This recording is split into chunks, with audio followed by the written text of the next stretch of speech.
there. Welcome to Brave Leaders with me, Tara Weir, your host.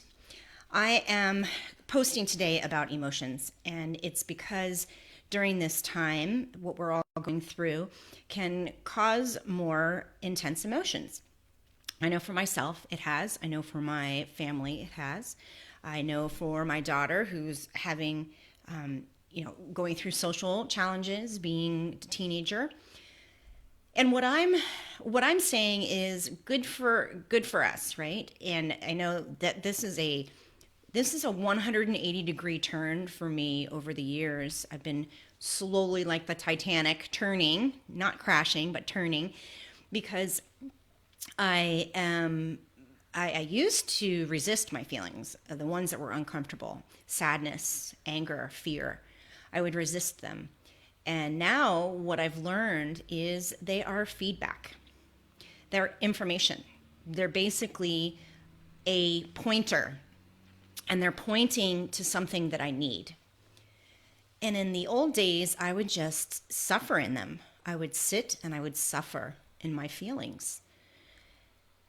And now, what I'm practicing, especially during this quarantine time, is to observe them, to be the witness of them, and not welcome them like, come on in, I'm going to sit and stew and suffer, but welcome them as in, what do you have to teach me?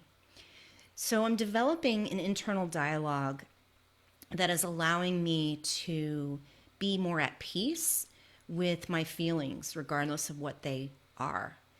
And when I say internally to myself, what is it that you're here to teach me? It often points me to my needs, the needs that I'm not meeting. For example, I love water.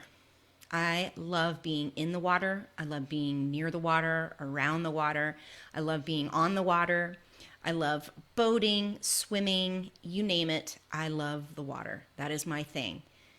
And I have not been in or around the water in a long time.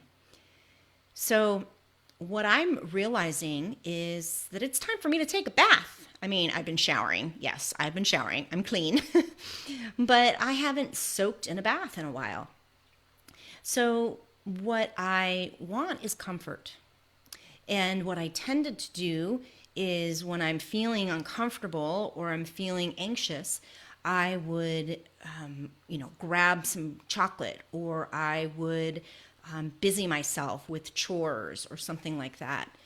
And what I'm realizing is that when I'm observing and I notice and I ask and I dialogue with myself about what that feeling is pointing me towards, I get answers.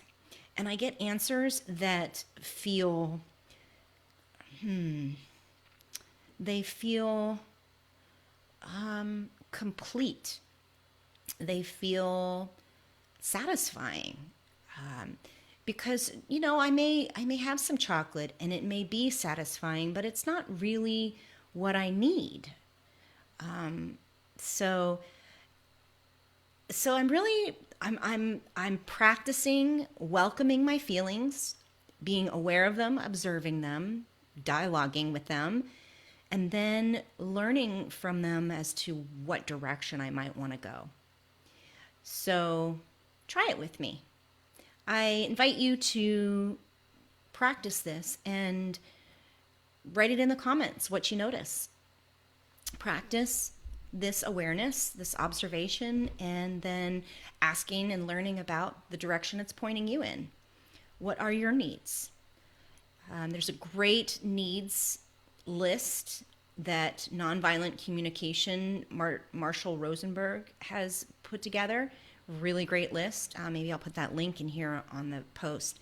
But that's what I'm exploring. So yeah, I'm feeling my emotions more. I have them more on the surface than normal. And you know what? I'm going to enjoy that, and I'm going to learn from them, and I'm going to utilize them as feedback. So please join me. Thanks for the listen.